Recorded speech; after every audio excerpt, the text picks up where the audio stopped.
Di Yaman ni ada 3 puak hak jenis puja kubur ni. Hak yang mengagung-agungkan kubur. Hak yang Nabi sebut, ulaika syirarul khalqi indallah. Mereka ni golongan seburuk-buruk makhluk di atas muka bumi ni. Sebab mereka telah membuka pintu fitnah. Kita kata 3 kumpulan ni. Pertama, kumpulan Syiah Houthi. Kenapa kita tak mustuh Syiah Houthi? Sebab harap-harap rasanya orang Malaysia tak akan ikut.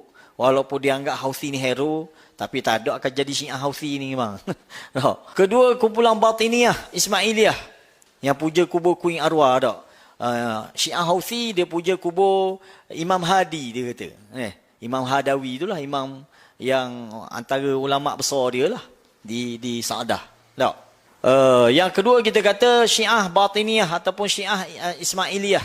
Orang ni pun rasa orang Malaysia tak ikut. Walaupun Syiah Ismailiyah ada di Malaysia. Dia orang ni lebih kepada bisnes di Malaysia. Dia set businessman di Malaysia. Kebanyakannya mari daripada India, Pakistan lah. Orang Malaysia rasanya setakat yang kita tahulah maklumat, tak ada lagi yang ikut. Sama ada Houthi. Tak, pelajar-pelajar kita di Yaman pun tak ada seorang habuk. Join Houthi ni. Join Syiah Jarudiyah ni. Yang ketiga kita kata yang paling besar adalah golongan Habaib ni. Golongan Habaib di Hadramaut ni dia bukan satu kubur je. Tempat yang dia buat keramaian dia ataupun dia buat upacara ataupun dia buat ibadah dia lah. Tak, dia banyak kubur. Kubur utama sekali, kubur Hud. Kita pergi sesa. Ini dia panggil kubur Zambal.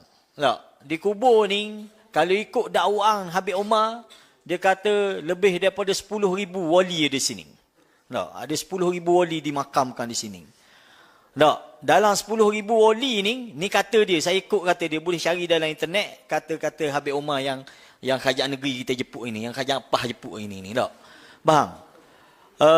Di makam Zambal ni juga, tu tengok tu dia lubang dia. Bukan Shaileng tu lah. Tu bukan Shaileng tu. Tu lubang tu atau nazar. Tulis dah kertas nazar kita nak nazar benda. Tak? Tulis kita tak situ. InsyaAllah nazar diterima. Bang. Tak? Itu lubang.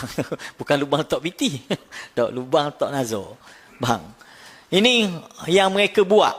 Nak biar masyarakat kita sedar benda ni. Ini kubur Zambal. Dakwan. Siapa ni? Habib Umar dia kata sini 10,000 tok wali ada. Dalam 10,000 makam Tok Wali ni ada 80 wali kutub. Bisa tak? Wali kutub ni cari sendiri lah. Benda wali kutub ni kan. Tak, bukan masuk kutub ni, wali kutub. Wali kutub dia kata di sini. Yang mana dakwah ni kalau kita dengar, diri belum lama. Dia kata wali kutub ni boleh mengubah siapa? Boleh mengubah orang yang